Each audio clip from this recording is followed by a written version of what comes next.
the NPI and the words from or not. Right. Yeah. Yeah. I was aware of. Yeah. Test that. The NPAR. Yeah. Ryan's also. The words from or not as well, which is now becoming one of the largest, most dynamic groups in French. What's the political background? Transcription. Maroon white. Oh, right. Is it meant to be on this? We come from the NPI Like as well, workshop? so we split a few years ago. Should. Yeah. Yeah. Yeah. Okay. It's good you hear it. Oh, I see.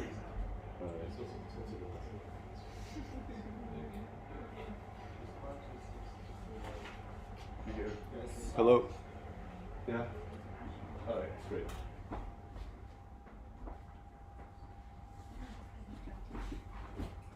Okay. I think we'll start.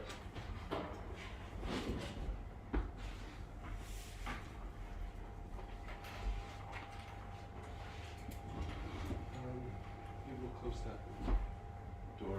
Yeah. Thank you.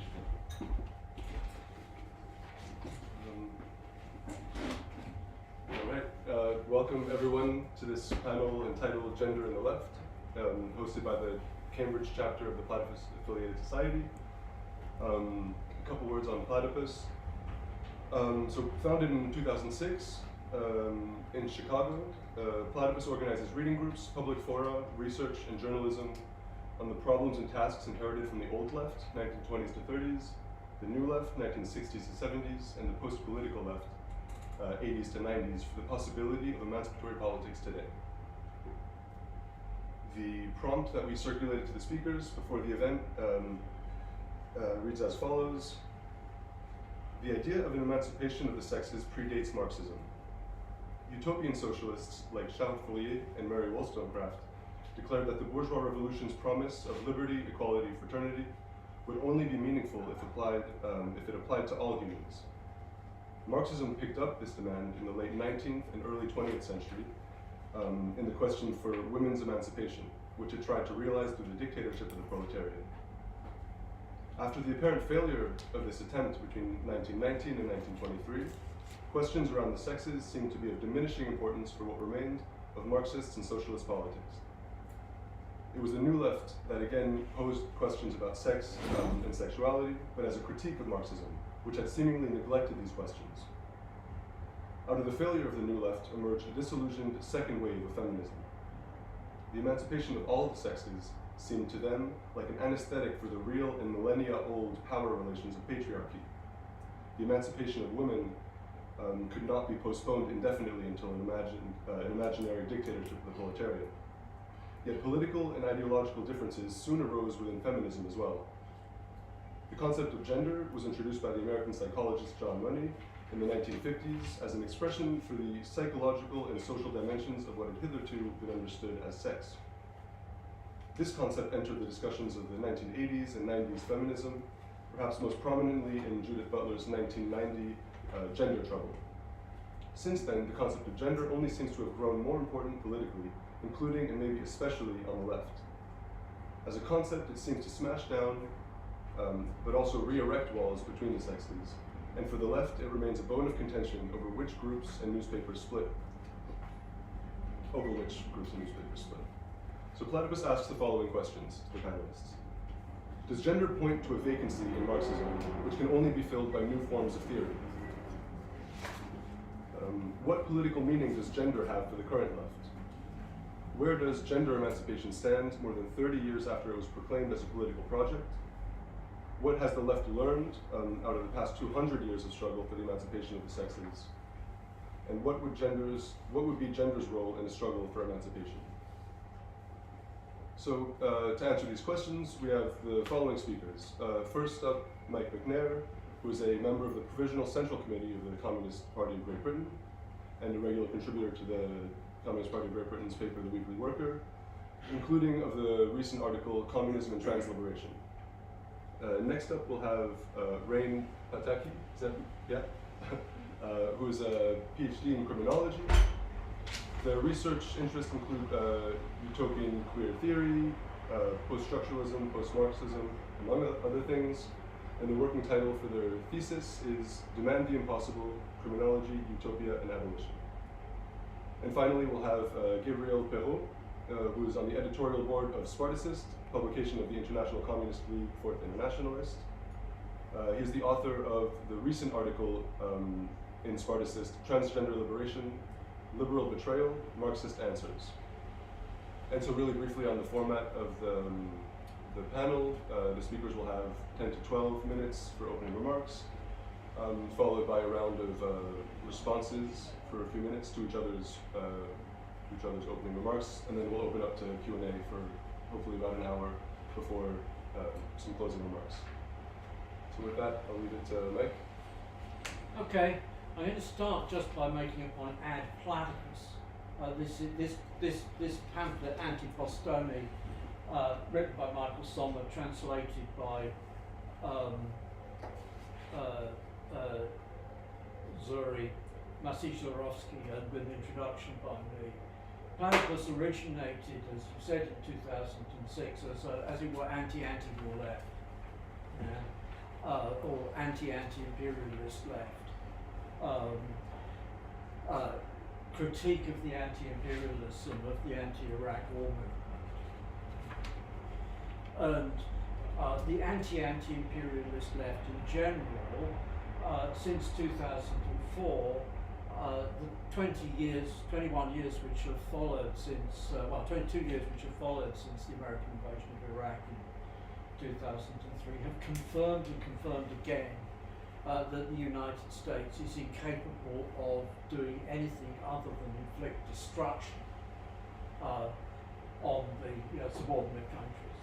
And it's doing it again. This is why I have to say this now, because Platypus is, at the end of the day, a US-based organization originating in Chicago. Because the United States is right now in the process of tearing up the rule book of international relations as it's been since 1945 and returning to the Athenians' statement to the millions in 416 BC, the strong do what they can, the weak have to suffer. That's the line, the line of the Trump administration, but actually was already the line of the Biden administration. So I have to say, it's up to the comrades of Platypus, if they wish to be still talking about emancipatory politics, to take open and clear different distance from the United States government and so on. Second point, this is is addressed to this prompt, and what I'm going to say is largely addressed to this prompt. I enjoy reading alternate history science fiction. I enjoy reading alternate history science fiction, whether it's Connecticut Yankee stories of Americans sent back to the past to change the world, as in S.M. Sterling's recent To Turn the Tide from last year, or it's turning point stories like Harry Turtledove's Confederate Southern Victory series, which imagines the victory of the South in the Civil War and, in consequence, European wars, fascism, and so on, playing out on the American continent. I enjoy it. But I'm not going to try and formulate either theory or politics on the basis of alternate history. This prompt is, in essence, alternate history. To go back to it, the idea of an emancipation of the sexes predates Marxism. The stuff which predates Marxism is arguments for the emancipation of women. Okay, we can use the Hegelian Marxist master-slave dialectic to say that the emancipation of women entails the emancipation of men from the position of the master position, but it's a sort of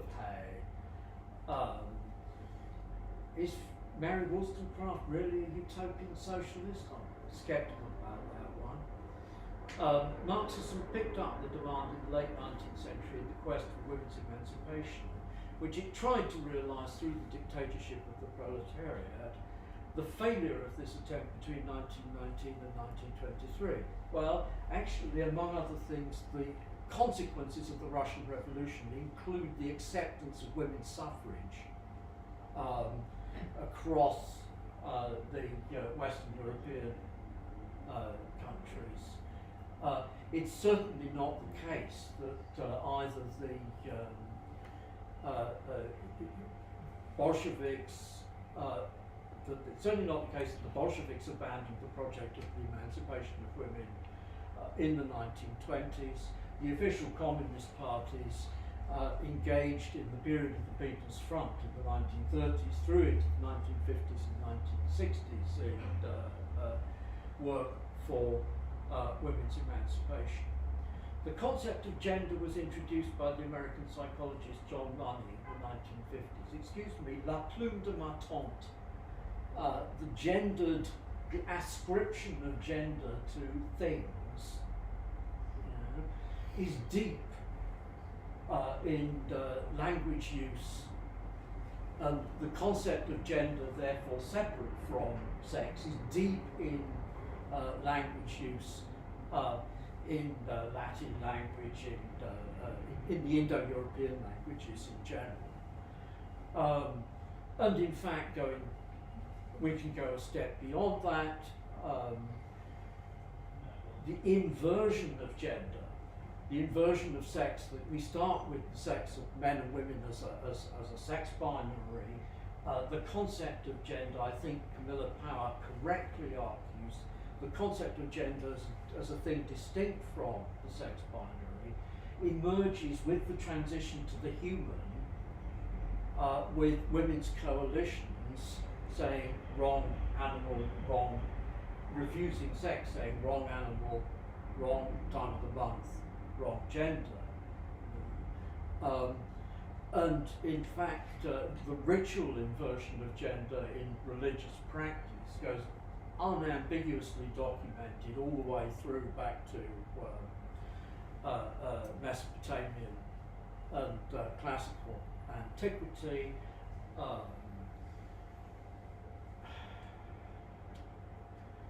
I can flag, I guess, as sort of a trivial. The elder Seneca was a teacher of rhetoric in the time of the Emperor Augustus, and one of the moot problems, what lawyers call moot problems, that he set for rhetoric students is of a young man who on a bet went out dressed as a woman and in consequence was raped. And he having been raped, the praetor then refuses to accept him as a potential advocate, as a lawyer in court, because his having been raped disgenders him, takes him into the class of women who are women under praetor's edict of, I think, the 70s BC, were not allowed to appear in court on behalf of anybody else. The concept entered the discussions of 1980s and 90s feminism most prominently in Judith Butler's Gender Trouble.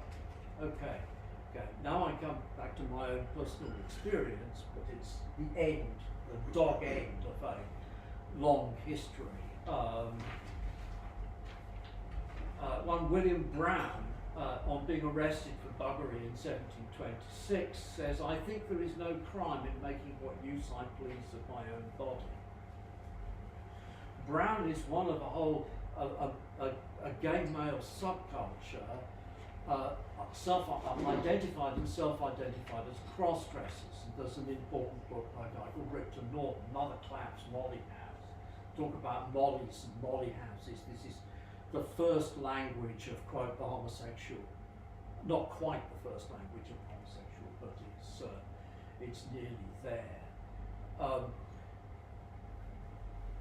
Magnus Hirschfeld, leader of the Scientific Humanitarian Committee, which campaigned for the legalization of homosexuality, was again part of a cross-dressing, gay male cross-dressing subculture.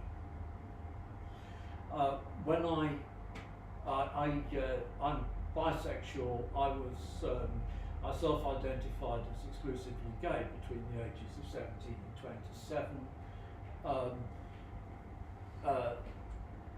when I came out at school in my teens, it was still the case that the subculture was still largely dominated by not exactly cross-dressing, but camp, Polari, all of that stuff.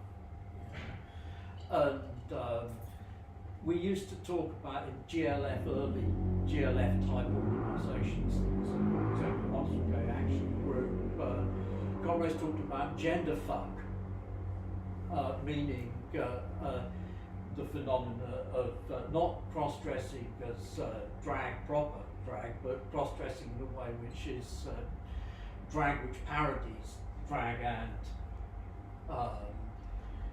masculinity and femininity.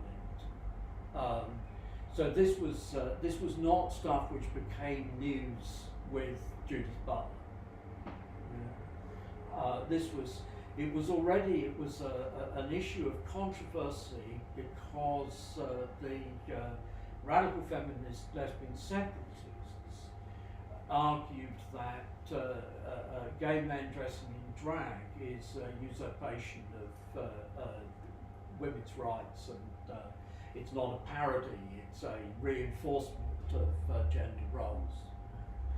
So all of 2 minutes. So all of this, my point is quite simply, all of this is not new stuff. It's not new stuff to the left. It's stuff which the left, however, has had a tendency to forget. And the prompt is precisely an example of the left forgetting. Magnus Hirschfeld and the Scientific Humanitarian Committee, backed by August Bebel and Eduard Bernstein of the SPD, Wilhelm Reich and Sexpol, backed by the 1920s KPD in Germany. The Mattachine Society, founded by Communist Party members on the west coast of the United States as a radical gay and lesbian organisation, though in 1950, though it became devalorised. And equally in this story, no mention of the centrality of the ideas of Maus Spontaneous to the construction of, quote, the women's movement, the gay movement, around 1970.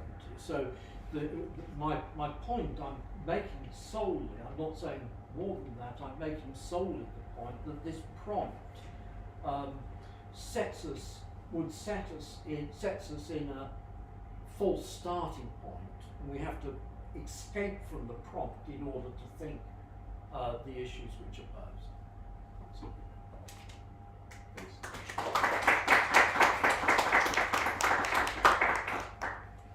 With the prompt rewritten, Raine? So, I definitely taken a different approach to interacting with this. But first of all, I'm not knowledgeable enough about Marxism to even say with or without adjustment to the prompt whether there is a vacancy in the theory. So I'm going to just gloss over that.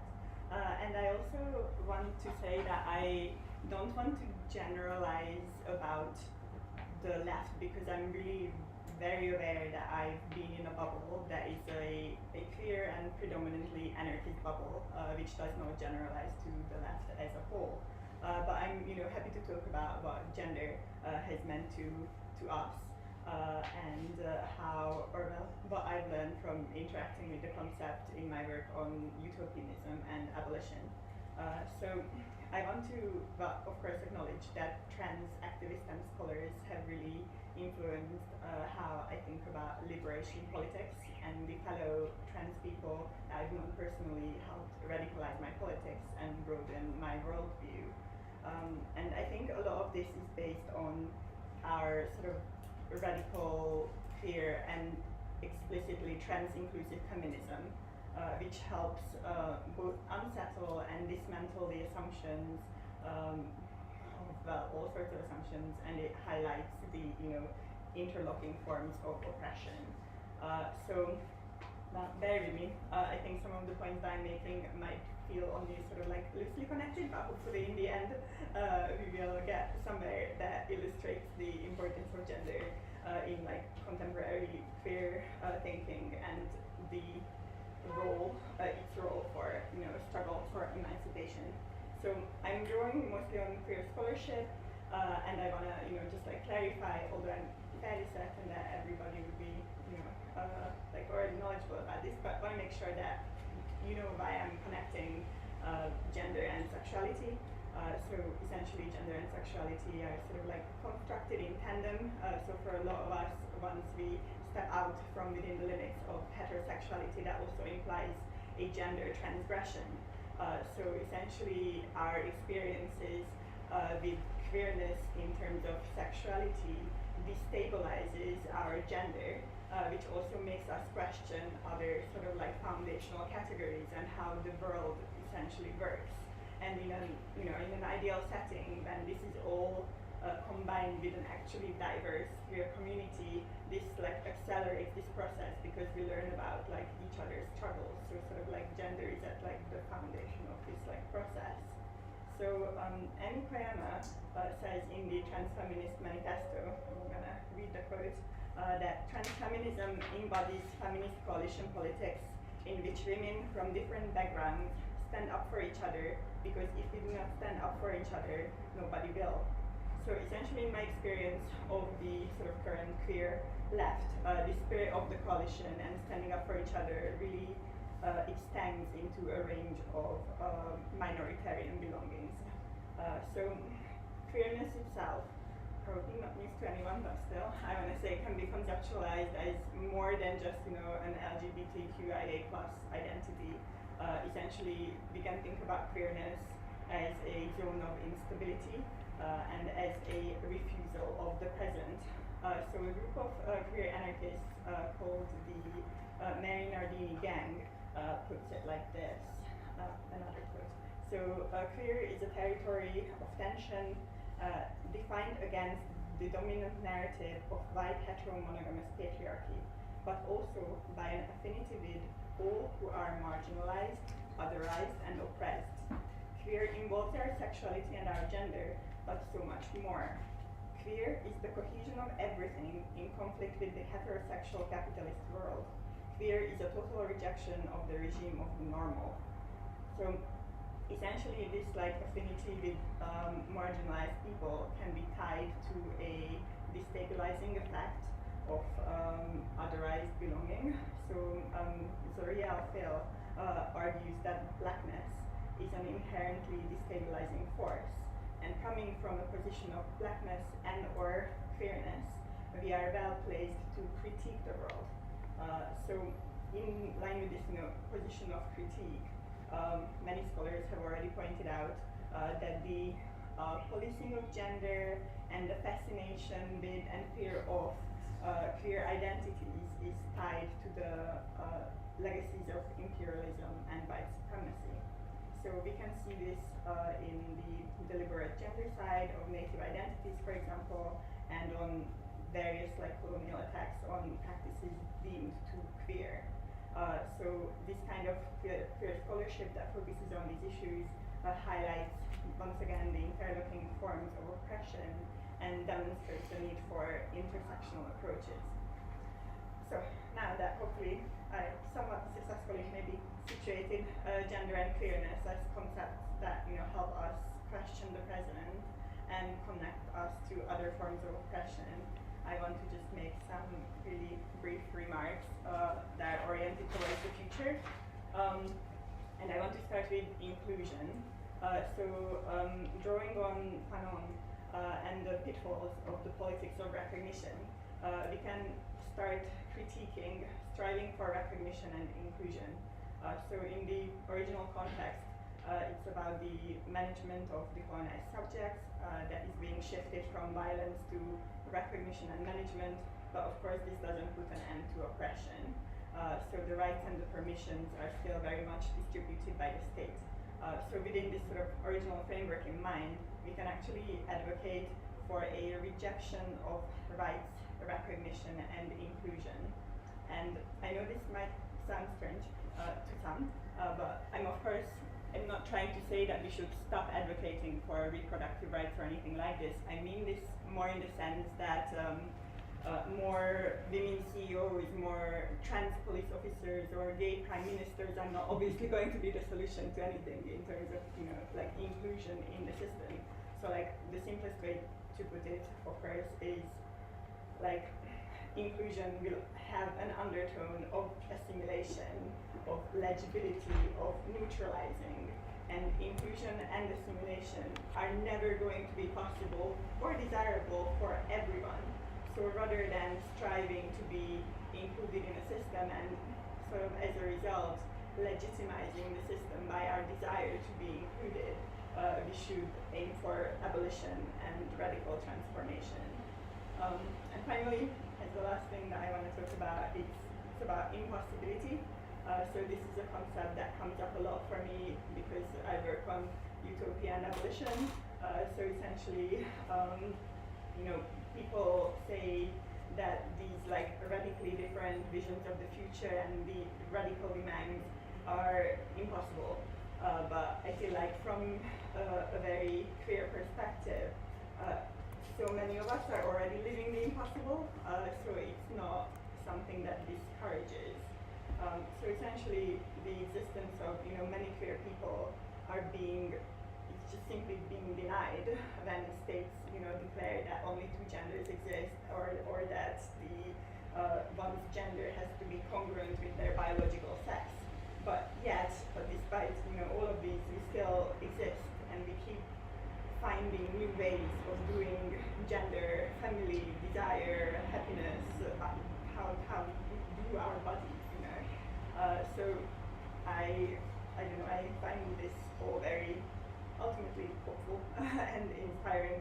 And similarly, I want to call on this science fiction collection called Octavia's Brood, which is a sci-fi collection of social justice movement short stories, where in the introduction they say, for those of us from communities with historic collective trauma, we must understand that each of us is already science fiction walking around on two legs. So essentially, living our lives and enjoying the freedoms that were, or even are, thought as impossible enables us to question the boundaries of possibility and reality, and our queerness, including our experiences and understanding of gender, means that we can keep insisting otherwise and demand the impossible. So, that's everything.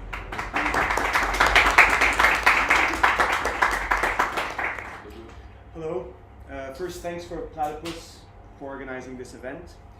So we in the Spartacist League, our purpose is to build a revolutionary party and actively intervene in social struggles. So that will be, of course, shaping how I understand and approach this question. Just a brief remark first. I'd like to just echo what Mike said about Iran and the importance to stand with Iran against the United States in this current situation.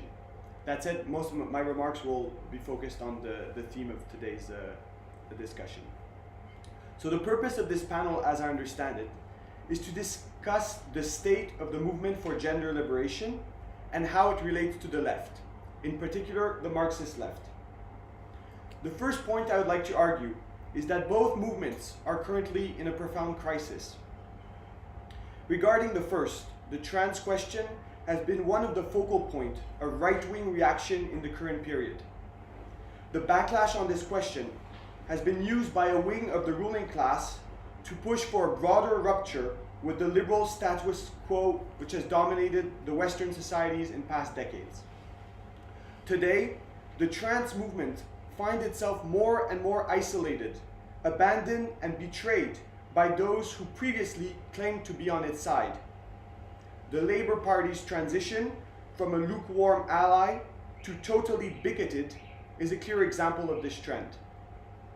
As for the Marxist movement, it is splintered and weak.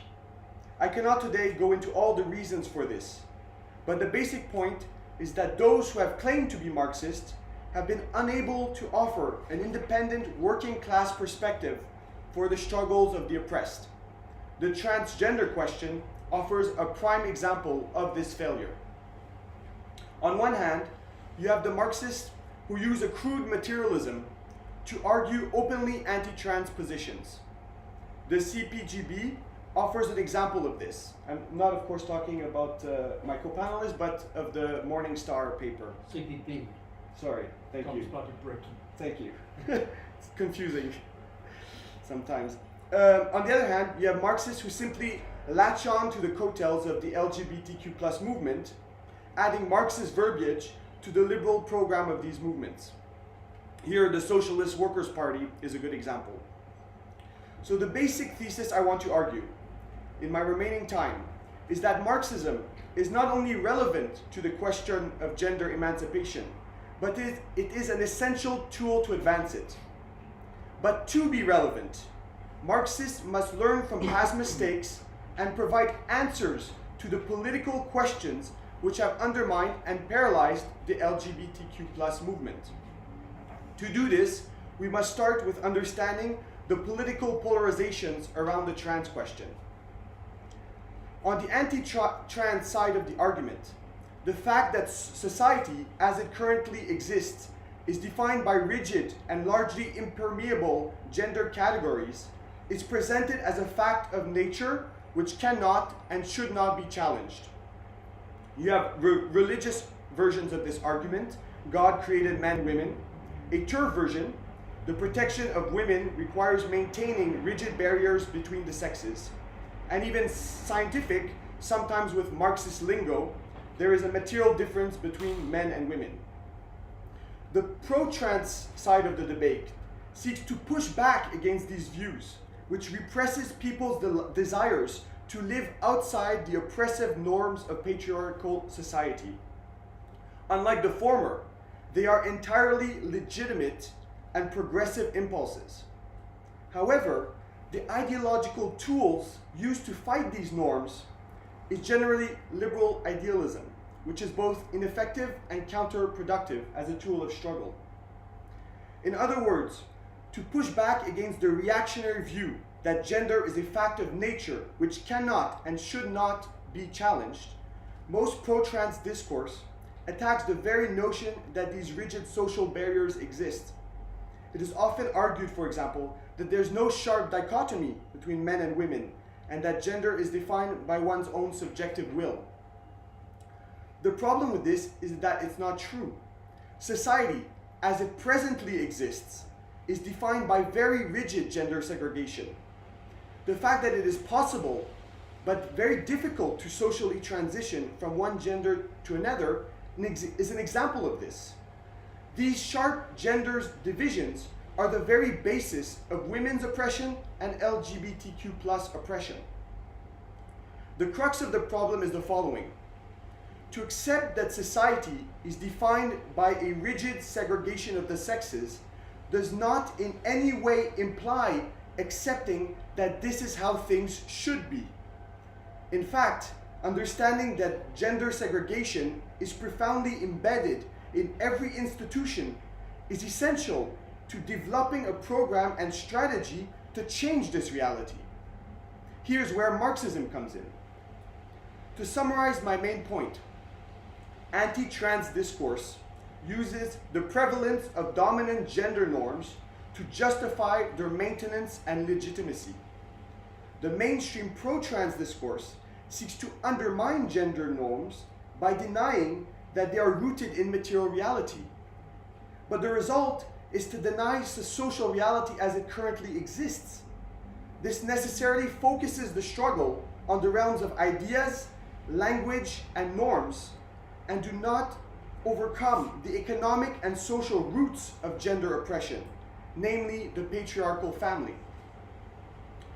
Marxism, for its part, takes as starting point to change society.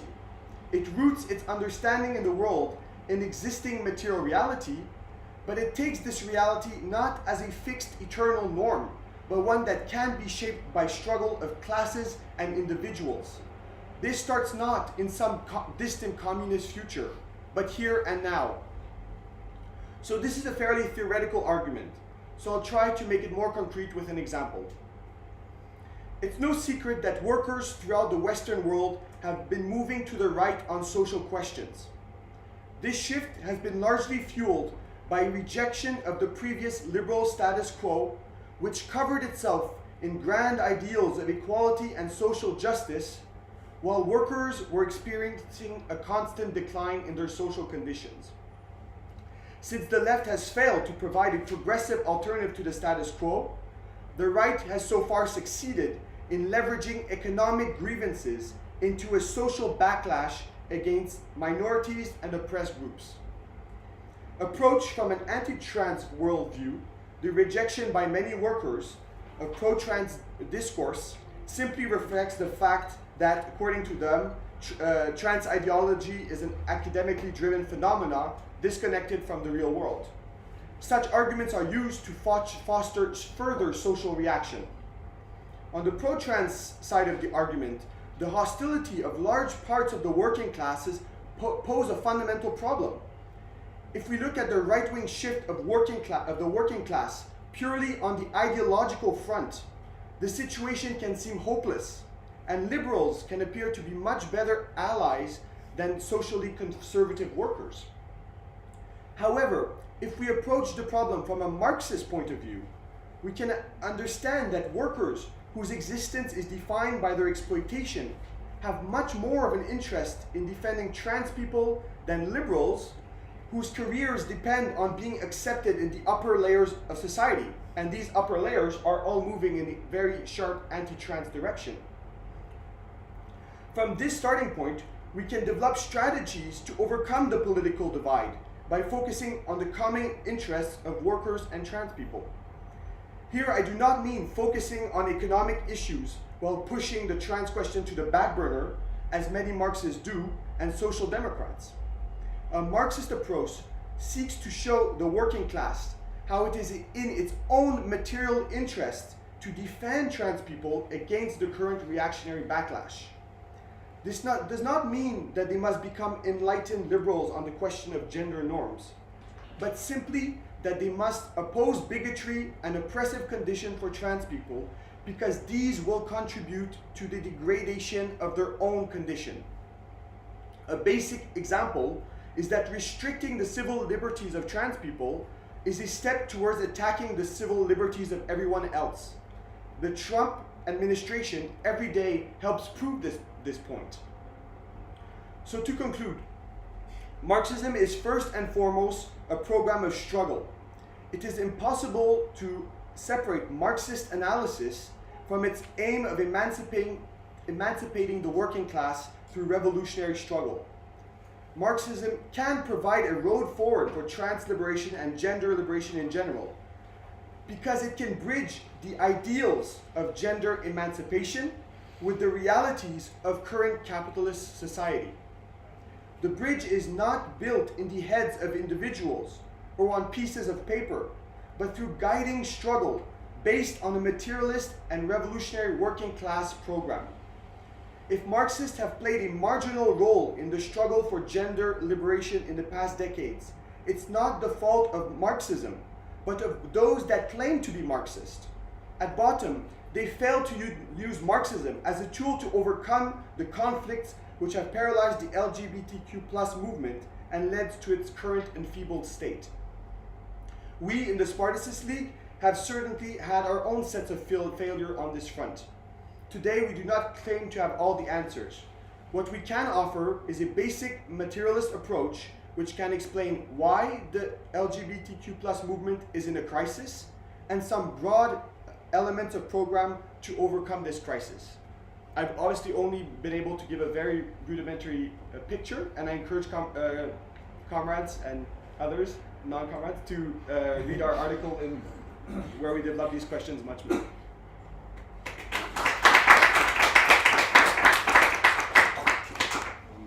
Yeah, so we'll go to a round of responses, we'll say up to 4 minutes or so. Maybe I'll just intervene really quickly. So, Mike, point well taken about how old all of these sex and gender politics are. I wonder if you might be able to speak to, for example, some of precisely the lessons that could be learned if this history of emancipatory gender and sexual politics is so old. What lessons can we draw from this struggle today, in the present moment? Raine, you were talking about the possibility, queerness as in a sense, living out something that might be impossible in the present already. I wonder if, so maybe could you in some way respond to each other however you want, but to, for example, Gabriel's provocations about the material realities of capitalism, which reproduce strong, structured gender binaries, and how to work with this, the possibility of living this queerness from within social reality, which sort of determines gender in a certain way. And similarly to what I said tonight, Gabriel, maybe the history of this Marxist leadership of various struggles also is, as we know, very old. And so I was wondering, today with the intervening history, for example, of like the popular fronts of the communist parties in the 30s, to the New Left and Marxist party formations and interventions in the New Left and new social movements, to gender politics becoming more important in the 80s and 90s. I guess my question would be, what does that change about your orientation towards these questions of gender liberation today as a revolutionary communist? You can ignore those, but take them up if you will, otherwise respond to each other. Yeah, so it's going to be very, very, very, very limited. On the history, and I think it is important. My understanding is that the approach of the left has been to the movements around trans as much as around gay liberation, as much as around feminism. It's been basically defined by Georgy Dimitrov's arguments. I've referred to this in this piece, Intersectionalism, the High Stage of Western Stalinism, which is 2018 now. The idea is that you construct a people's front. Instead of constructing a people's front of the Communist Party, the Socialist Party, the Liberals, the Macronists, you construct a people's front of the Communist Party, the right-wing trade union bureaucracy who represent the working class, the liberal feminist leadership who represent women as a class, and the nationalist black leadership who represent blacks as a class. And this popular front is based on, Dimitrov argues that we don't criticize, we agree that we don't criticize anybody other than those who split the People's Front. So we agree that we're going to subordinate the communist ideas to the ideas of the existing feminist leadership, the existing black leadership, etc. And then we add to that William Hinton's Fan Shen and Western soft Maoism, which builds on the idea that the knowledge of oppression, that self-emancipation, the idea of Marx's self-emancipation of working class is the task of the working class. The Maoist line argues that the self-emancipation of the peasantry is the task of the peasantry, the self-emancipation of women is the task of women, the self-emancipation of lesbians and gay men is the task of lesbians and gay men. So wieder until we get. And what we get out of that is the intersectionalism, which is actually an intersectionalism including a rainbow alliance with Wall Street, which is expressed in Pride. It's the capitalists are beginning to pull back from Pride. So Pride when I was a kid was wildly outre. pride now is an expression exactly as Raine said of legitimising the existing order. In that context, therefore, it's necessary to break with all of this system. I don't think that, just addressing Raine, I don't think that it's right to suppose that there's a privileged position from the point of view of being queer. You know, that there's a privileged point of access to knowledge, of access to critique from the point of view of being queer. The reason why I don't think, we thought that when we were doing GLF type things in early 1970s. Then Pataki came up in the 1980s with the idea that sex positive feminism and lesbian BDSM was, because it was witch hunted, was a privileged standpoint of critique. Yeah. It doesn't work either way. And the reason why it doesn't work either way, which relates to Gabriel's points, is what drives the underlying issue is that the working class as a class is driven to dependence on the family by what Marx called the dull compulsion of economic relations. That is increased, and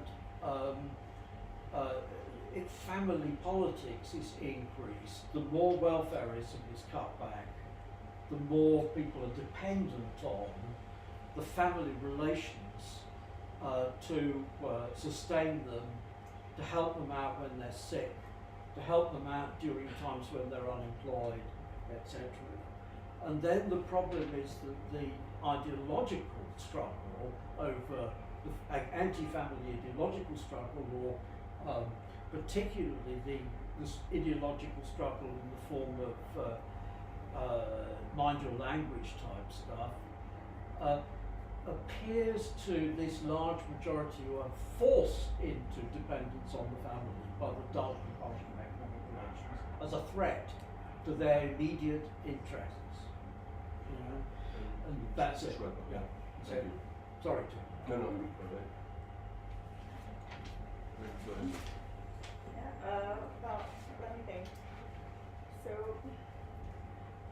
I wonder whether there is something, I feel like something is there around talking about the LGBTQ movement as a movement being in crisis and feeling like it's obviously not as impactful as it perhaps was at a previous time.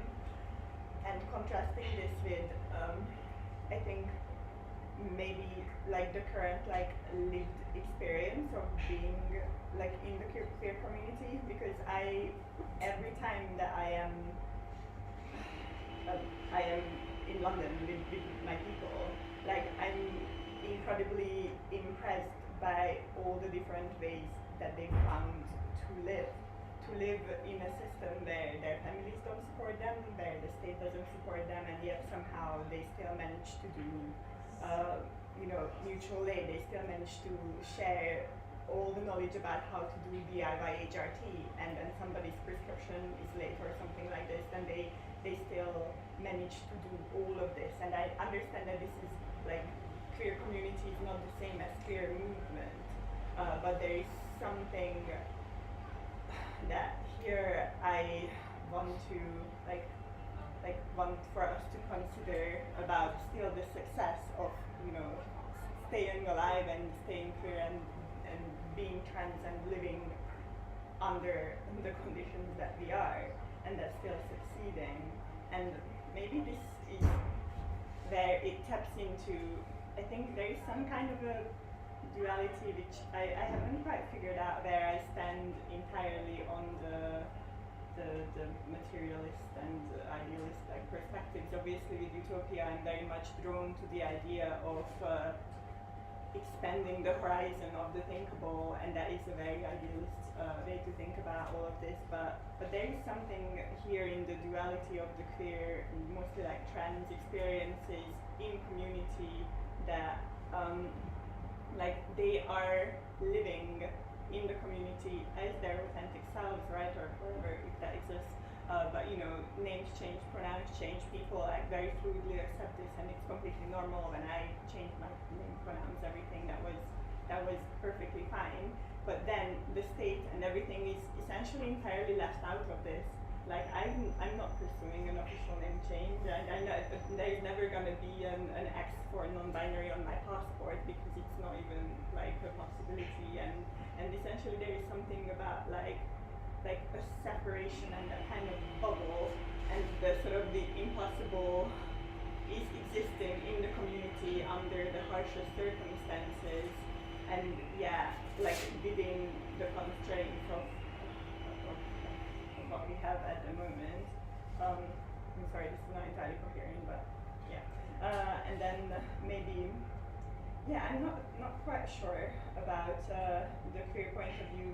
I don't think it is inherently privileged in the sense of, you know, there are a fair amount of queer conservatives, queer, all sorts of, you know, that persuasions.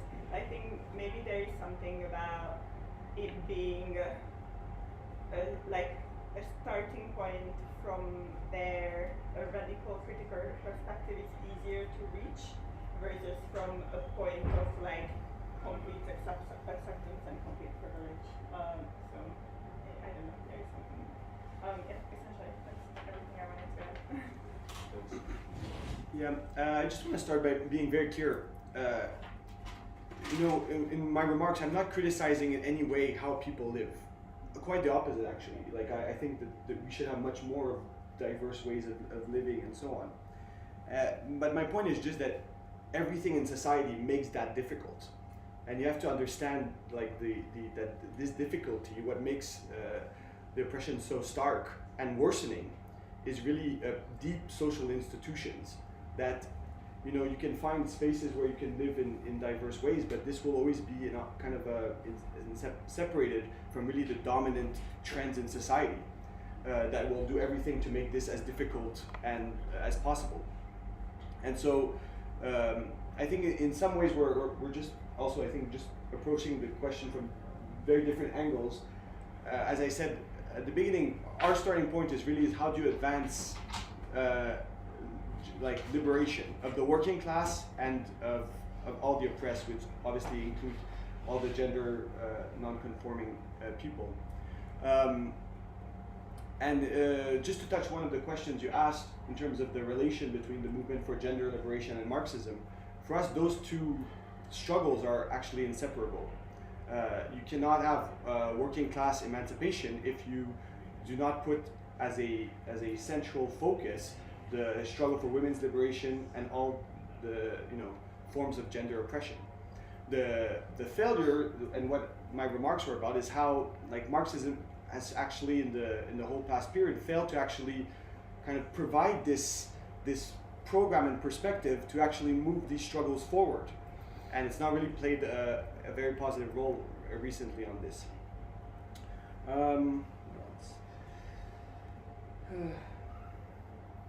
Yeah, just on the maybe a bit more on this, the question of idealism and materialism.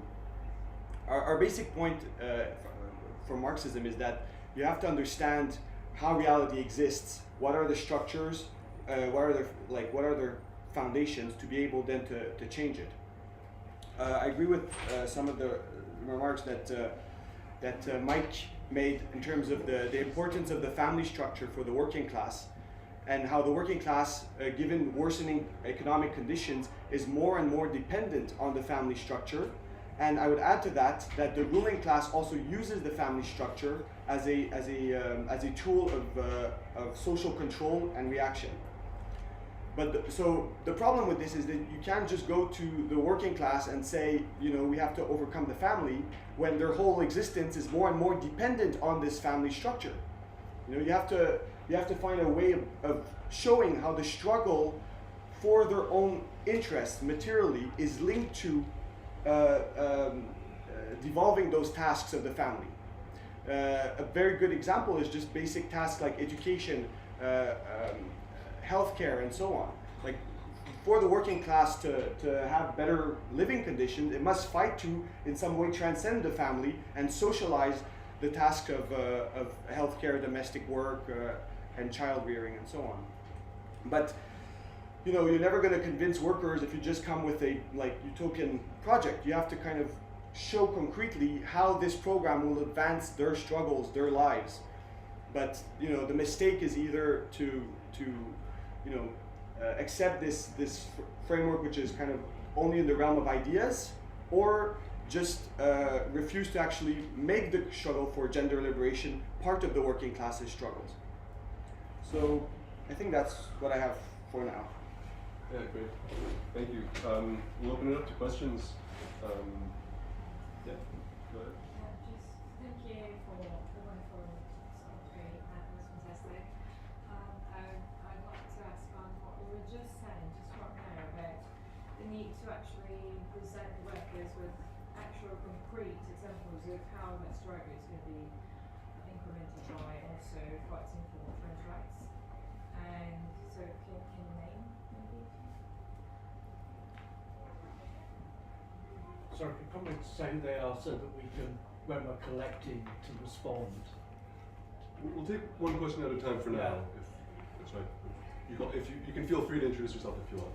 But, Okay, well, I am a postdoc researcher in the sociology department here at Cambridge University, and I'm Brazilian, and I come from a reality where violence against trans people is horrific, and Brazil is the leader country in the world that commits crimes against trans people, and we also have very, very big level of social inequality with a very big, massive poor workers, and it's, well, theoretically, I think it's just what we were saying, it's easy to see how the two fronts add to one another, but I see it as a very hard task to try to explain this for big, massive Brazilian workers, for instance. How are they going to achieve actually something materially in 2000 little time? So if you add to that, please.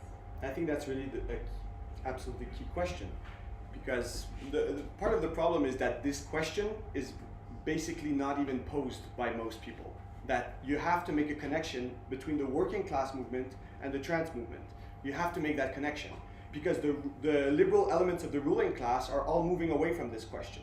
So the only social force that can actually champion this struggle is the working class. Meanwhile, the problem is that the working class in most countries is moving in a very opposite direction.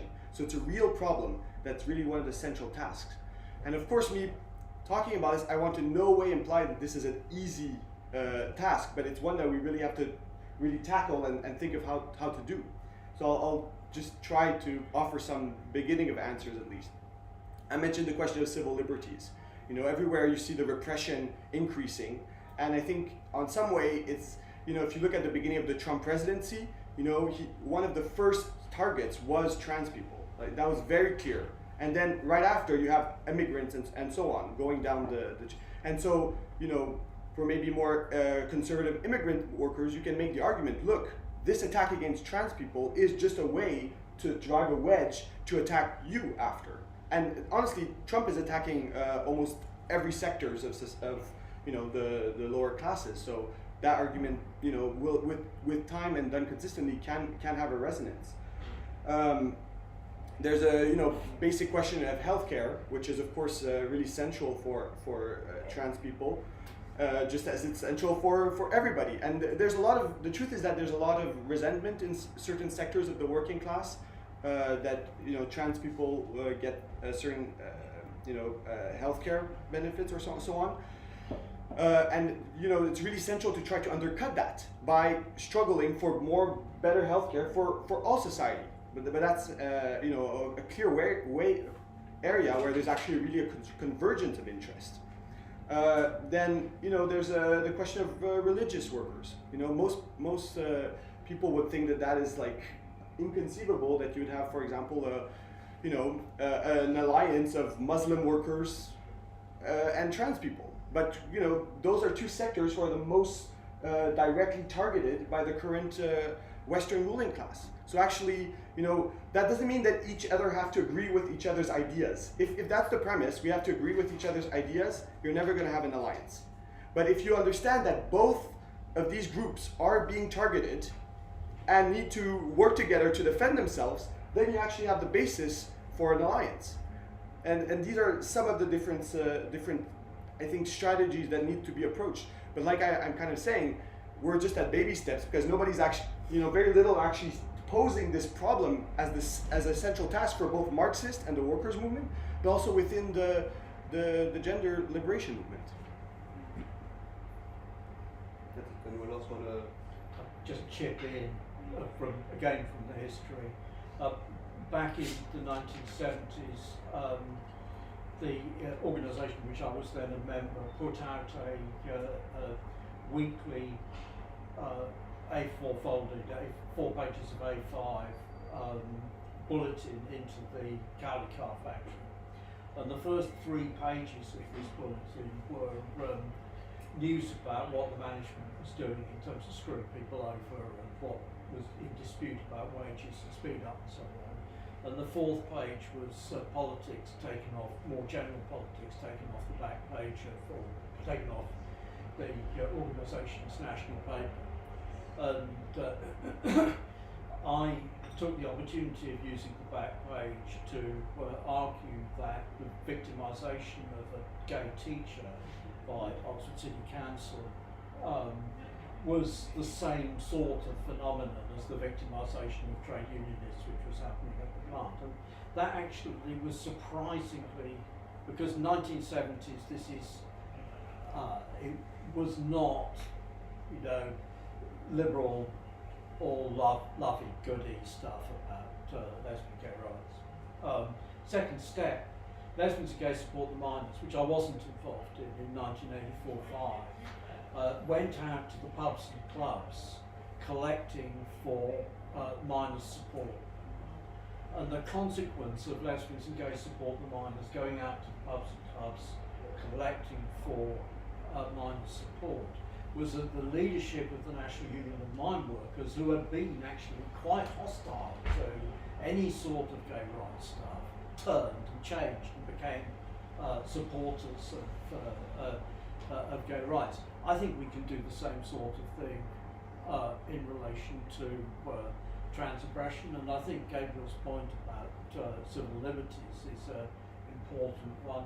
But equally, actually, the whole stuff about policing toilets and the policing toilets turns out very rapidly to involve policing lesbians who look not unfeminine and being arrested for being, quote, men trying to get into toilets. We've got examples both in the States and in this country. Just that sense that this agenda of policing gender boundaries affects many more people. It's not just trans people who are affected, and that I think is the fundamental. There I agree with Gabriel. Raine, did you have anything else? A little bit. So I'm originally from Hungary, and Hungary has recently banned Pride, and there were obviously demonstrations about this, and on the ground of civil liberties, essentially, obviously it's not just the queers showing up to protest, but it does show that this is just an attack on the right to, dissent, essentially. So, like, they are trying to organize around it for sure. I'm not sure to what extent they are reaching the working class with it, and to what extent they are able to form the coalition. But yeah, I love the strategies that you brought up. If I could, I just wanted to intervene really quickly and mention that. So Gabriel, you explicitly and Mike also spoke to the fundamental importance of independent working class politics. And also spoke to the weakness and fragmented nature of the socialist or Marxist left today. And Raine did, I think, raise an example of, in the present, mutual aid and action, livelihood action against the state, despite the state, that is happening now in the present, and not waiting for the possibility of a reemergence of independent working class politics. I wanted to maybe just push this point a little bit on. So Mike, you questioned the privileged queer standpoint. Insofar as in these queer communities there might be this type of independent organization or independent community against the state or in critical relation to the state. Maybe in that sense there is something of a privilege in this queer point of view.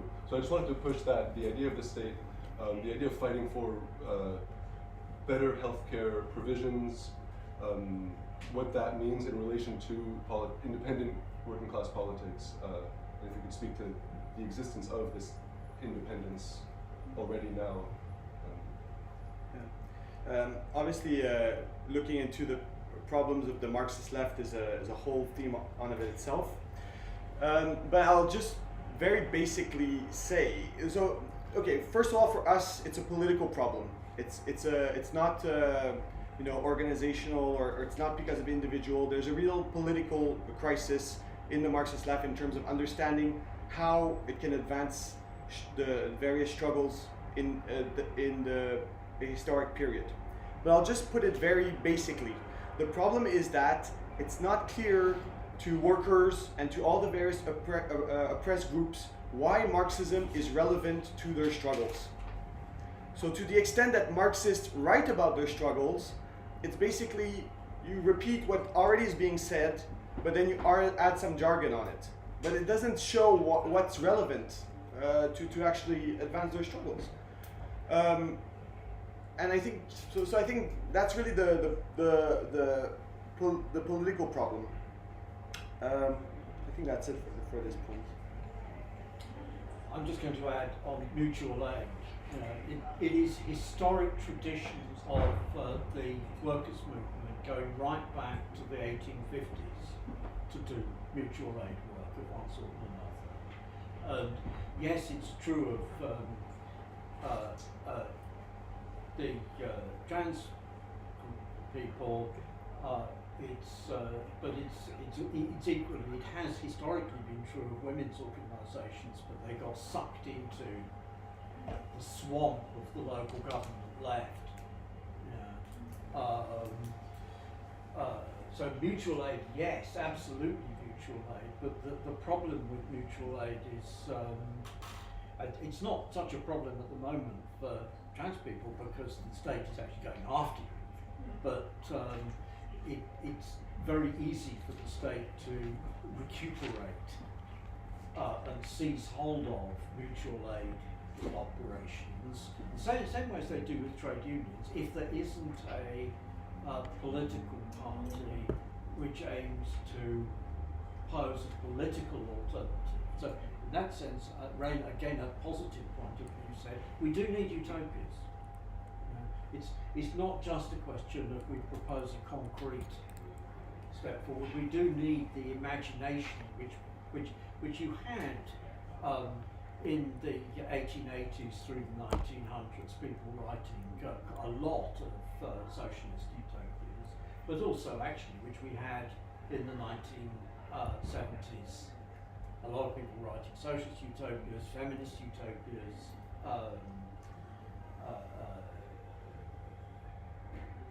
queer utopias. You need that the utopian, the perspective, you need what used to be called the maximum program, not just immediate. That's it. Yes, I think just following up on that point of the utopias, and also possibly like some of these utopias from especially the 70s were separatist utopias, and I think there is something with the queer community where I personally can't quite decide where I stand with separatism, because there is something about, like, there is comfort in it. but there is also like that's not like how do we we can create our, let's say, by some miracle there are resources to create our ideal queer commune, but like what then? Like I can't quite imagine, that's not enough obviously. So there is something with what is existing right now in little pockets, and me wanting to like try to conceptualize social change, and I think this is all alongside the lines of anarchism and queer as praxis. So like living utopia, living abolition, and having the seeds of change. But then how do we expand these? And obviously that I think ties in with how are we conceptualizing of change through revolution, through societal collapse, through whatever. Like I'm not sure where I stand on everything. It's despite the hopefulness of utopia, it's difficult to not imagine some kind of collapse being necessary for big change. But I think it's important to like approach queerness and abolition both as practice, something that we can live every day, not just theorize. So on this question of utopias, I think, obviously as Marxists we're for the emancipation of the working class, that is, and the attainment of a communist society and so on. But those goals predate Marxism, and really the specific role of Marxists is to offer a bridge between living reality as it exists today to that goal. And so that's really the point of Marxism, and it was really defined against utopian socialism, which was based on building these utopias in the world as it exists now.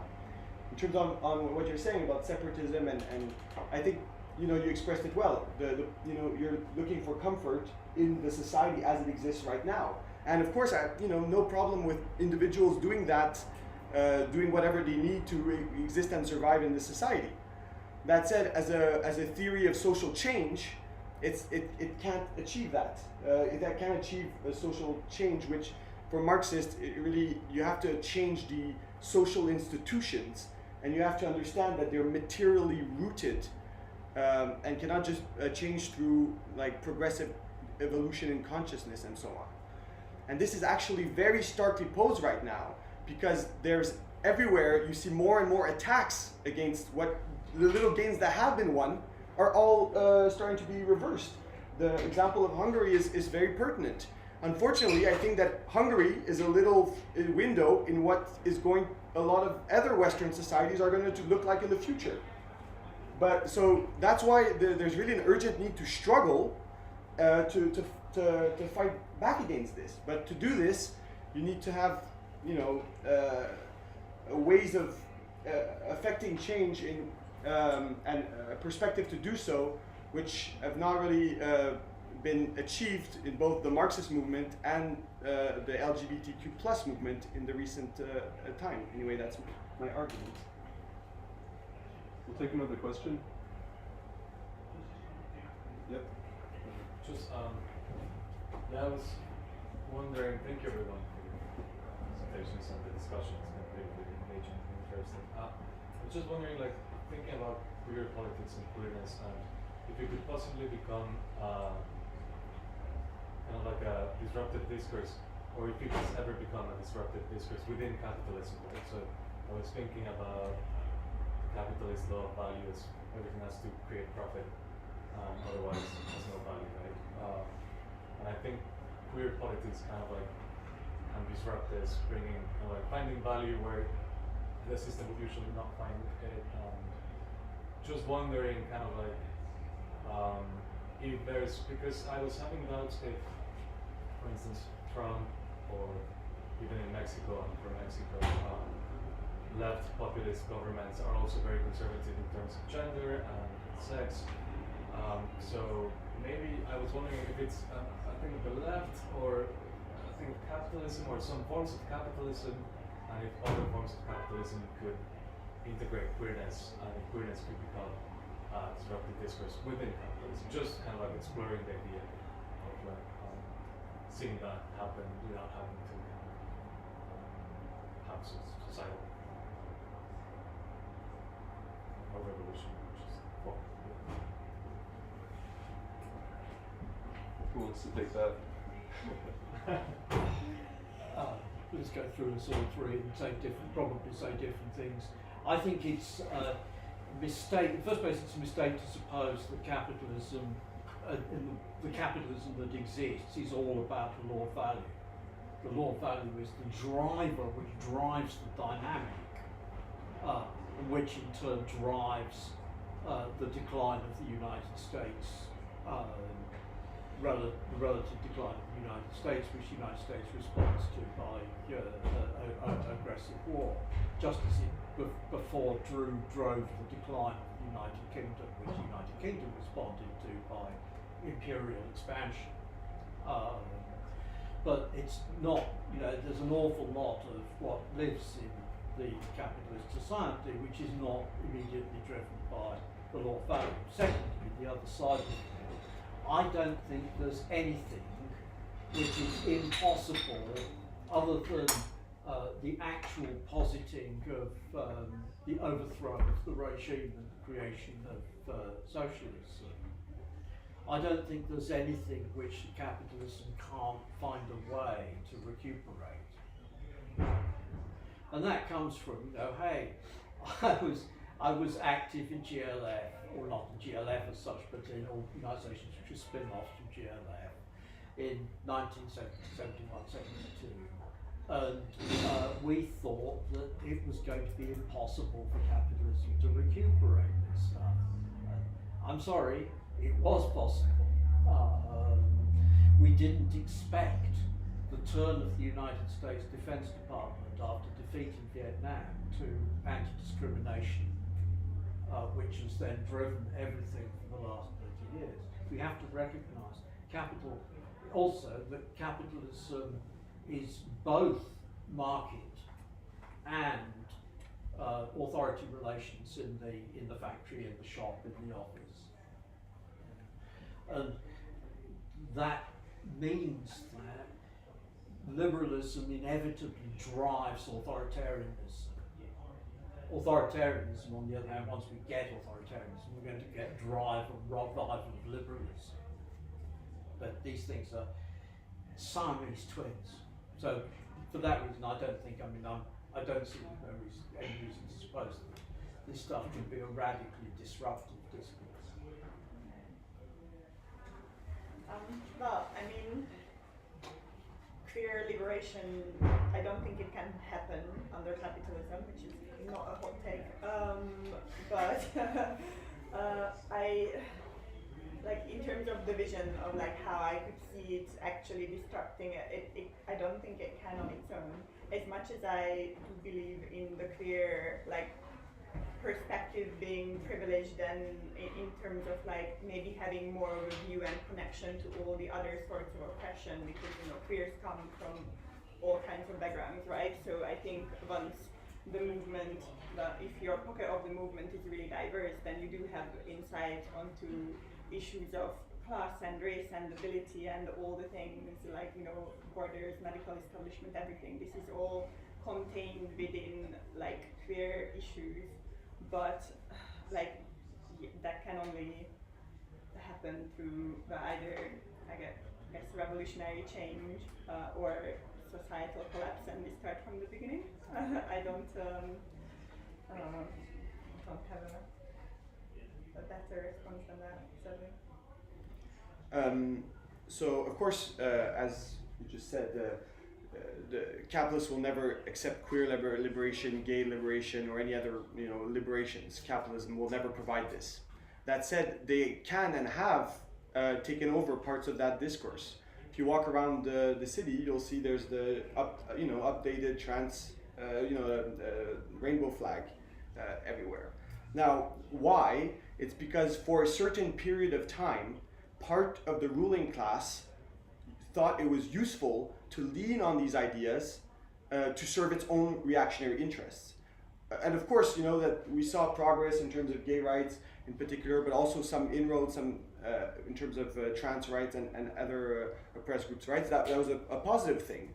But the ruling class was pushing that for its own interests. And now it has no need for that anymore. And that's why you're seeing a sharp shift away from this. Now it's throwing that rapidly out the window. The problem with the movement, with the LGBTQ plus movement, is it's become, as as the others have already mentioned a little bit, somewhat integrated into this status quo and has become dependent on this support by one wing of the ruling class. However, now this reality is changing, and that's why you have a real crisis and isolation right now that's growing from the movement. Now, in terms of the possibility of turning back the clock, we think it's really not possible in at least the foreseeable future. Why? Because there were very specific set of economic and political conditions that made the US, the dominant power in the world, lean towards liberalism. It was dependent on its hegemony, and to penetrate the world, the markets all around the world, it was in its advantage to place itself under the flag of grand universal values and ideals. That was useful for it at this time. Now that it needs to aggressively attack all the oppressed and reassert its dominance, these ideas are just becoming extra weight, and it's rapidly just throwing them out. You see it every day, with international law, human rights, and all the gender issues is one on that list. And actually, what's particularly important with the whole question of the struggle for gender liberation is that the right has really seized on this point as a wedge. And that's really why the conflicts on this question are so sharp, because they see it as the weak point of the liberals, the first point on which they will capitulate, and it's actually been quite effective. And it shows really that although the liberal bourgeoisie could speak of what liberation of whatever, when it actually comes down to it, they are not at all a reliable force to advance this cause. Any other questions? There's one from the live stream. Oh, yeah. Go ahead. Becca Parlar asks, to return to Gabriel's mention of the Communist Party of Britain, to which I would add an organization such as the Communist League or even quote-unquote TERFs, many of whom lay claim to the older tradition of women's liberation. At what point did the left become divided politically along sex and gender? It may be helpful to get at the conflict between the reconstitution of gender, for example, the idea that women experience women-specific oppression, and the possibility for new forms of gender/sexual expression, which is made possible by capitalism, also destroying/opening traditional social relations. And there's more parts to the question. Was this already a problem for the new left? Are we still reckoning with that legacy? And then finally, is there a difference between queer liberation and being able to already live a queer identity under capitalism?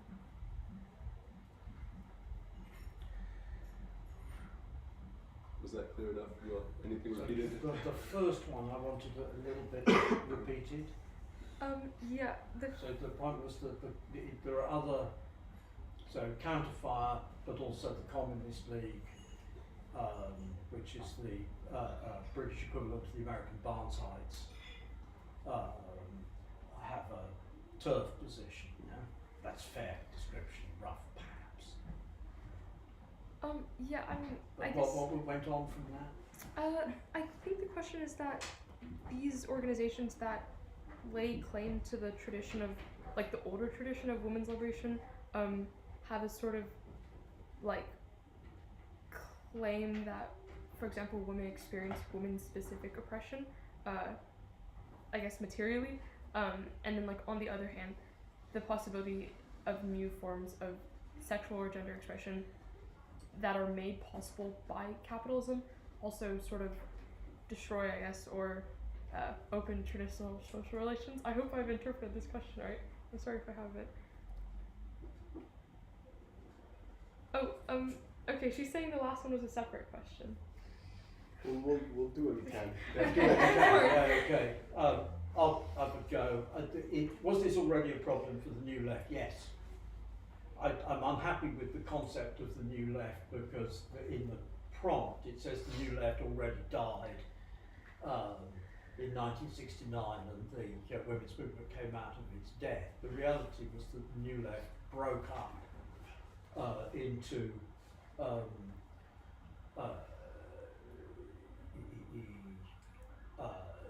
some guys like Bostoni and those guys were Atlanticists. On the other hand, the majority went off and became Maoists of one sort and another. And out of the sexism of the male comrades in the Maoist movement, and that includes the guys who were urban guerrillas, as well as the progressive labour, the new communist movement in general, came women's liberation organisations. Gay liberation organisations didn't come directly out of that, but it was sort of, there's women's liberation, why can't we have gay liberation? So yeah, already this conflict over the oppression of women, and it leads to separatism. You know, that we get lesbian separatism as emerging in the women's movement.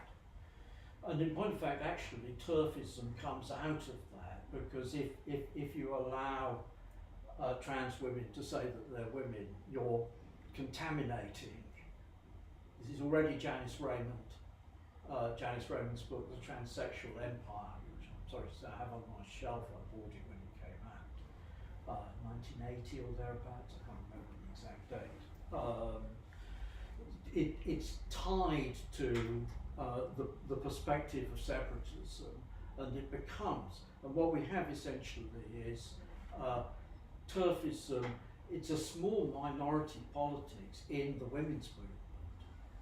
Well, it's a minority politics in the women's movement, in a fight which is going on among small minority opposition groups, and then it's picked up in 2017 by cynical political operators working for the Republican Party tops, and exported into Britain by the same guys, you know, and exported from there elsewhere. You know. These guys, there's absolutely no reason to suppose that any of these people are feminists. They're advocates of, quote, trad wives and surrendered wives and stuff like that. But they take the feminists, the radical feminist separatists, to be useful idiots for the purpose of this entering wedge. Now, again, this is not new. Hitler and co. Conducted exactly the same sort of witch hunt against Hirschfeld and Sexpol and the sex movement in Germany in the 1920s. Mm-hmm. And Section 28, which I think somebody may have referred to already. Conservative Party ran a witch hunt round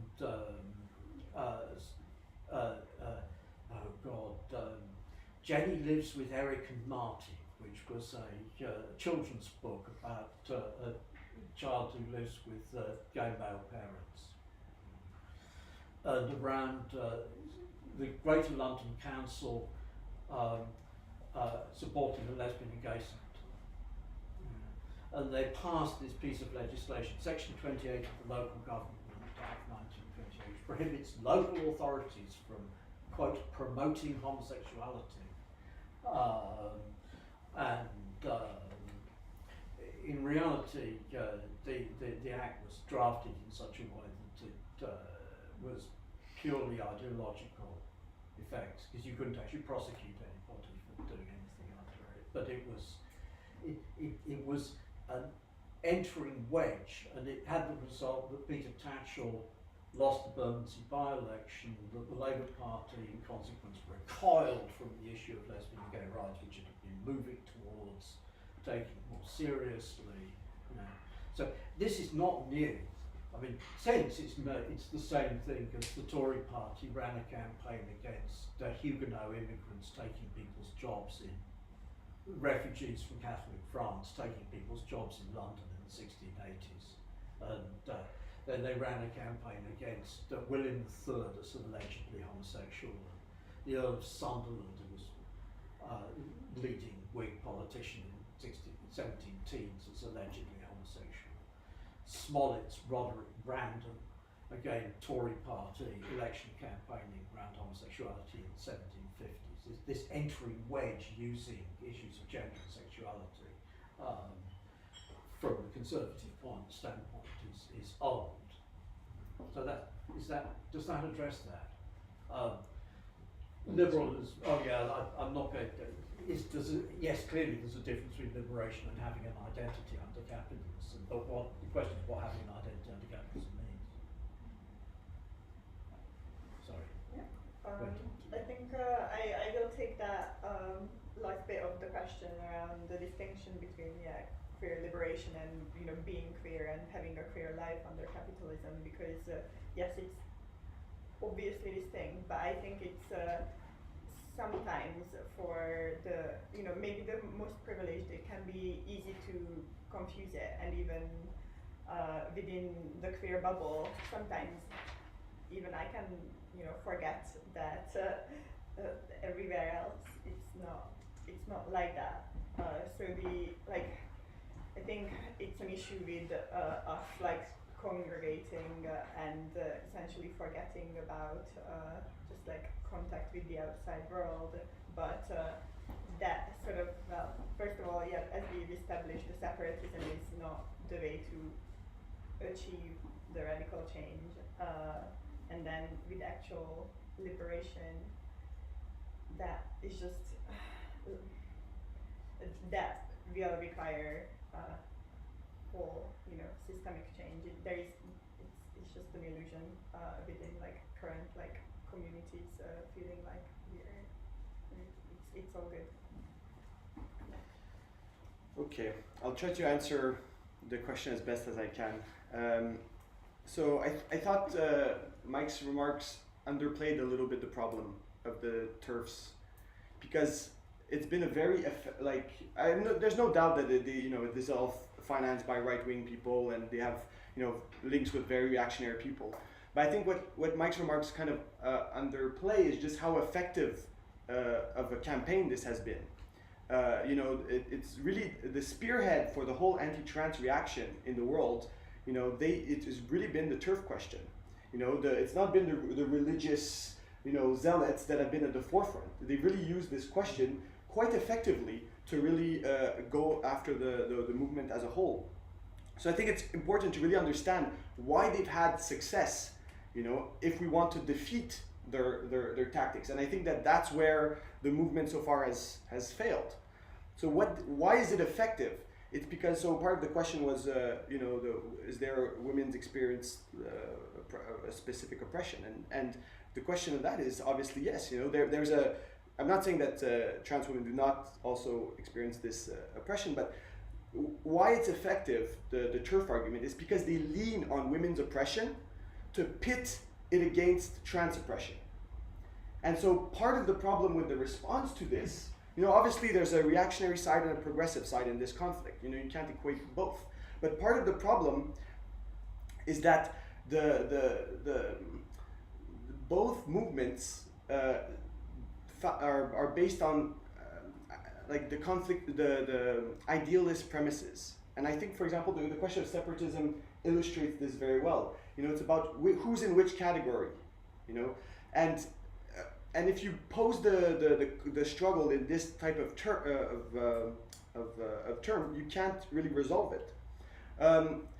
The other problem is to try to really so one of the basic answers to the claims by the TERF is that there's no conflict, that it's not really feminism, and that there's no conflict between women and trans people. And that's true in a general sense, but in society as it currently exists, there is a tension. So that doesn't mean you capitulate to the reactionary arguments, but that means that you have to try to find ways to overcome this tension. What's the source of this tension? It's the lack of resources and the way, the patriarchal way all of society is organized, which puts, which doesn't make, you can't just take society as it is and then fit in trans people. You have to change how society is for that to work. So two examples that show this very well is the sports question and the prisons question. You cannot take society as it exists today and then find a solution to these problems that will not create social conflict. So of course, we can say there's one side that has a reactionary agenda and the other one does not, but that doesn't really solve the political problem, the tension that exists. And where Marxism can provide an answer is by looking at the question with a perspective of struggle, how to change society. And so you can unite the two groups when you're actually proposing a strategy and a perspective forward to change and to advance the cause of both, while trying to minimize the points of friction that will exist, because the truth is that there are a lot of socially conservative women in the world, and you have to find ways to create alliances even with those that have socially conservative ideas. A bit going back to the point I was making earlier about how to unite the struggle for trans liberation and the struggle against Muslim oppression. You have to find a way to make an alliance, and that alliance can be done if you focus on what unites these two groups, and try to minimize the ideological conflicts that don't actually serve to advance the struggle of both groups. So that's as clear as I can be for now. Yeah, we'll take a question from Chris. Okay. I think we've seen that queerness can be incorporated into capitalism to some extent, and well, there was like a recent backlash to it. Gabriel, you mentioned like the family as, if I understand it correctly, as like a materialist base. Why capital would have an issue with queerness being incorporated even more, and why this backlash may be happening now. But surely we could imagine a capitalism that doesn't rely on family as much for reproduction, and therefore, maybe even larger or more liberation of queer people within capitalism. And if we can, or why can't we, but if we can, wouldn't the queer movement be better off without you, because they are more easily incorporated then? I mean, yeah.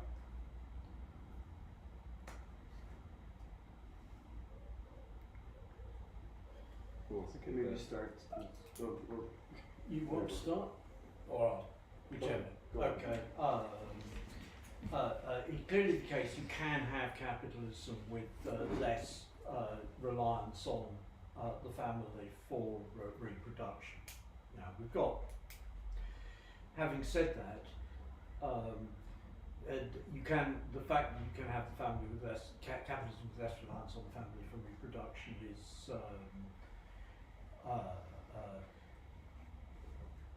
how shall I put it? Part of the story about lesbian and gay rights and trans liberation and things like that is that the welfare states post 1945 create conditions in which there is more possibility, and in the same way, capitalism itself, the gay male identity appears when there's a reduction in household family dependence in 14th century Venice, 16th, 17th century Netherlands and England, because of the movement into manufacture and urbanisation, and that makes space for there to be subcultures, and the increasing involvement of women in work in the 1880s, 1890s creates space for a lesbian subculture to develop in a way which hasn't previously existed. Okay, so all of that's possible. Flip side of it, however, capitalism also involves the inheritance of class position, and in particular it involves for the petty bourgeoisie, the middle classes, both the small business middle classes and the employed middle classes, the inheritance of social position and clinging to the inheritance of social position. And quite a lot of You know, one of the big things the TERFs have made a big thing about is the fear that young girls will be persuaded to take hormones and become sterile and lose that possibility, which means I as parent lose the possibility of grandchildren, etc. That's reflects a reality, and it's the reality is that the capitalism, the hypothetical possibility of capitalism without a family is not real existent capitalism. And it's equally the hypothetical possibility of a capitalism, which is what Marx's Capital describes, with just capitalists and workers and nobody else. That's not real existent capitalism. And the consequence, therefore, capitalism throws up this right-wing sex policing, we want patriarchy, we want family order, just as much as it throws up liberalism. So that the swing to liberalism produces its opposite, its negation. It's already the case, actually, in different form, that the more liberalism, the more the strong state. Visible in the United States, the Carteret archipelago of the United States, the intensity of criminalising jaywalking, for God's sake.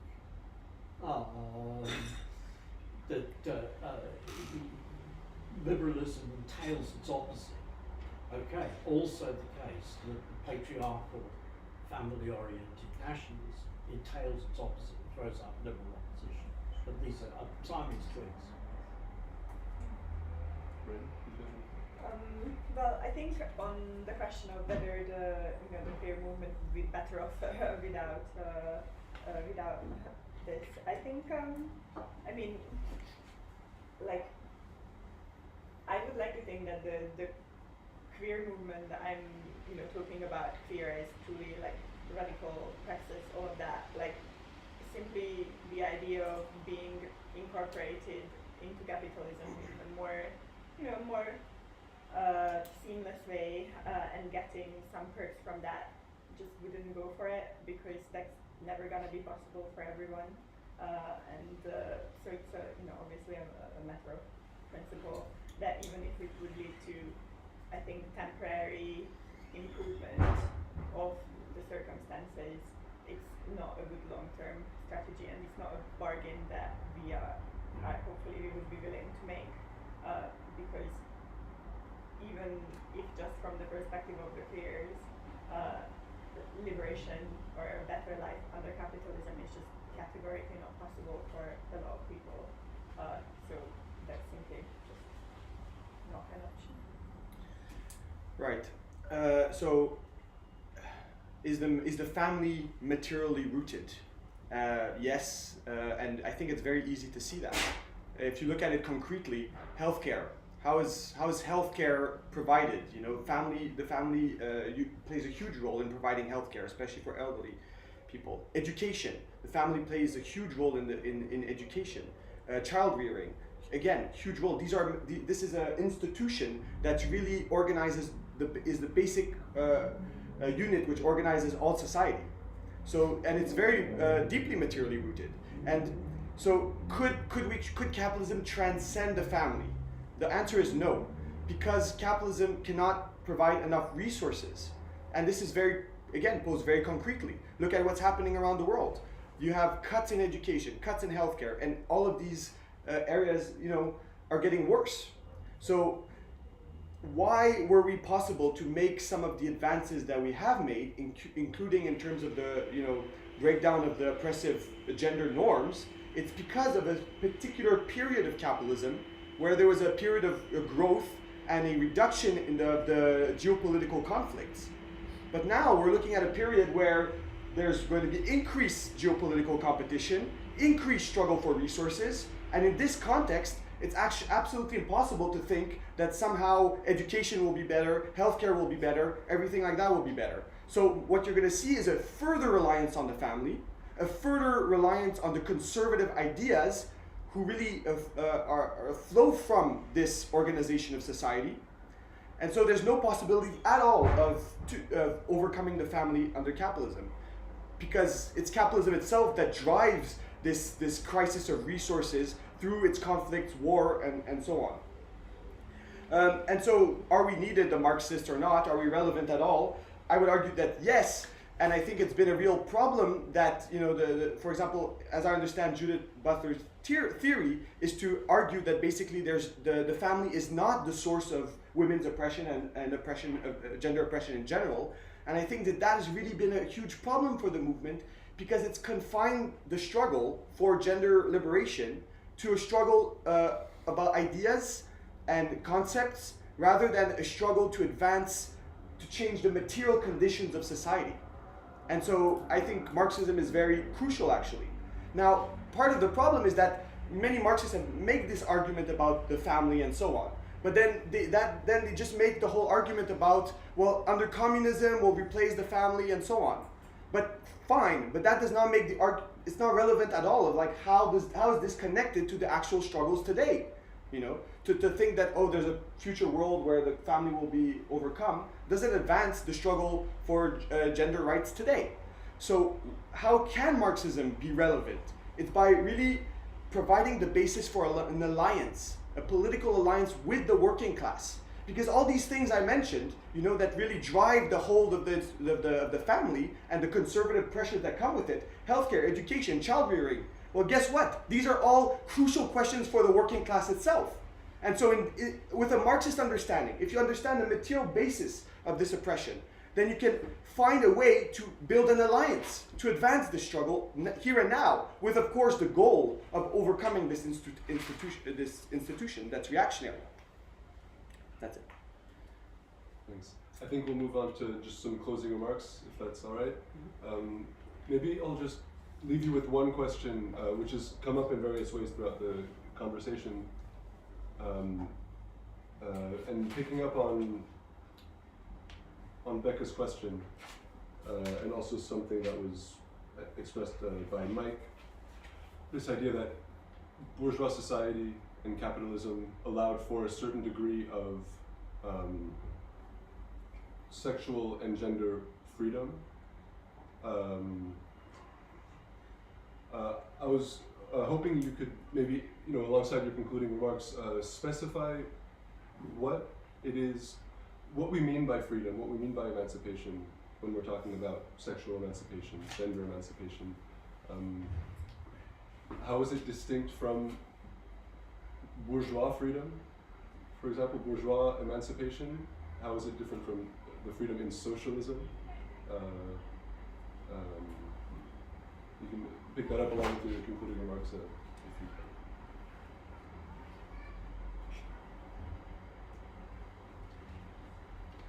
Maybe we go in opposite order then from the way we started. Okay. Gabriel? Force me to be brief. Take 3 to 5 minutes if yeah, that's right. So I want to just conclude by saying you're really going back to the world situation. Like the situation around the world is getting worse, and people that are suffer from gender oppression are going to be on the front line of this worsening situation. Nothing in terms of how capitalism works provides any prospect that this situation is going to get better. So it's really urgent that we have a program and a way to advance these struggles. But to do this, we really have to learn lessons from the various failures.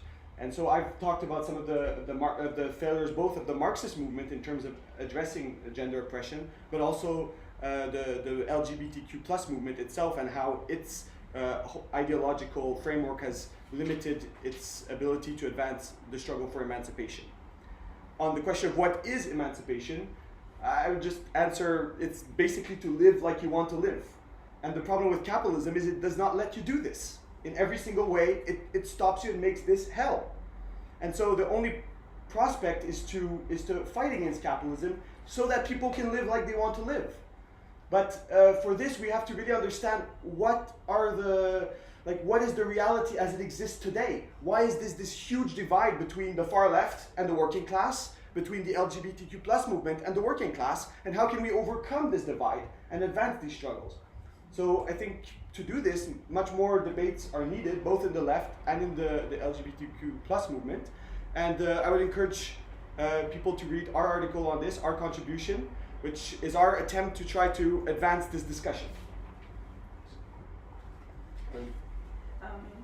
I'd like to go back to the tension between trans women or trans folks and cis women in the case that you mentioned, and in general, I sometimes think about the strategy of us advocating like, oh, we're just like you, trans people are not a threat, like we're just people, and I think it would be good for us to acknowledge that I think trans people and the boundary crossing that we do, and queer people with all of this, like we are a threat in terms of like to people's worldviews that essentialize and polarize and create these dichotomies, and then this like transgressive kind of identity is a threat, and it would be, I think, good to embrace this position and specifically reach out to build coalitions with others who also aggressively essentially like perceive themselves as a systemic threat and also a threat to our social institutions, everything.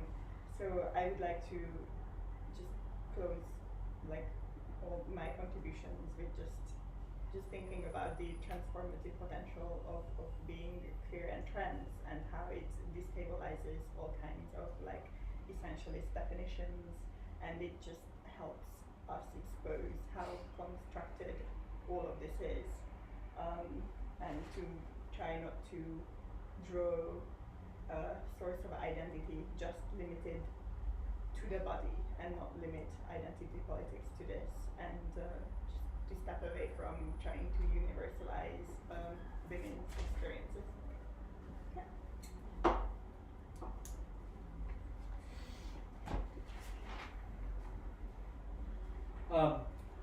I agree with a lot of what Gabriel said in this one at this stage. But I think in relation to what Raine has just said, yes, it's necessary to build alliances, but at the end of the day, it's necessary to build alliances way outside the layer of people who are themselves perceive themselves as. I used to have a badge going back in the 70s. I used to have a badge which said, "We're the people our parents warned us against." Okay, it's nice to épate the bourgeois, but it's or do not adjust yourself, there is a fault in society. This used to be the case. You get a message on the telly saying, do not adjust your set, there is a fault in transmission. But the problem is this line of orientation which starts from destabilizing, which starts from the ideological, doesn't actually get to the point of making alliances, whereas the line of making alliances, and I think, as I said, LGSM, Lesbians, Gay Support Minors, is a good example of it. The line of making alliances around the common experience of oppression, of both trans people and pickets getting beaten up by lesbians and gay men getting beaten up by cops raiding clubs, and pickets getting beaten up by cops in trade union disputes. That was effective. And similarly, around victimisation, I think there's quite a lot of reporting on the far left of people fighting back in the trade union movement against the Human Equalities Commission's quote guidance unquote on the implementation of the Supreme Court's Christianist definition of woman. And the reason for that is because actually this is very clearly about victimisation. It's a victimisation struggle of the sort of trade unionists are familiar with. So it's this: how do we build a coalition? But it's a coalition of. It's not a coalition of all the oppressed. that was the line of the Maoists. We go from the periphery to the centre. We've got a coalition of the oppressed, and that surrounds the cities, and the working class is reaction. It's coalition with the working class and the workers' movement. I don't exclude the possibility, I think Gabriel is largely right, I don't exclude the possibility of a new phase of development of capitalism like 1950s to 60s, but in order for it to happen, the United States has to meet the fate of Britain in 1940. Yeah. That is, the strategic capability of the United States to intervene globally has to fail. Which practically means, given the actual geography, that the United States has to break up. But the likelihood of this happening without the bomb falling, it seems to me, is very low. It's the hope which possibly exists in the world situation is if the working class can constitute an alliance of itself and all the oppressed, round a perspective of radical democracy and the overthrow of capitalism, then the chance exists that it's possible to actually defeat the state in the same way that the Vietnam movement in around 1970 defeated the United States by rotting the army from within, and that the intervention in Russia was in 1919 was defeated by military mutinies in the British Army of people refusing to go to serve. That is the hope of society, and it's the hope, therefore, it seems to me, because this is, the trans people are being targeted by the far right, by the right, in the interests of the right, in the interests of promoting nationalism, of promoting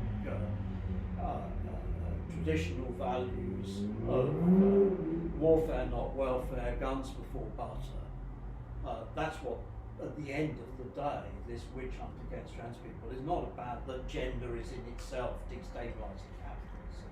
It's an entering wedge, and it's an entering wedge for that sort of politics. We have to fight that. But the chance of getting out from under the shit is through the workers' movement getting its act together. So, all right, thanks very much.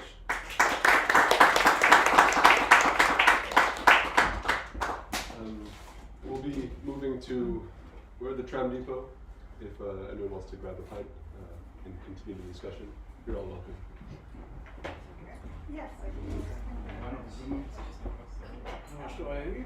I forgot my phone has like no storage, and it like, so there's two parts where there's like no audio or video. Is that, do you think that's okay? No audio or video? Yeah. Okay. We can probably patch together. We have like two Just video wiki sources workers and at two the audio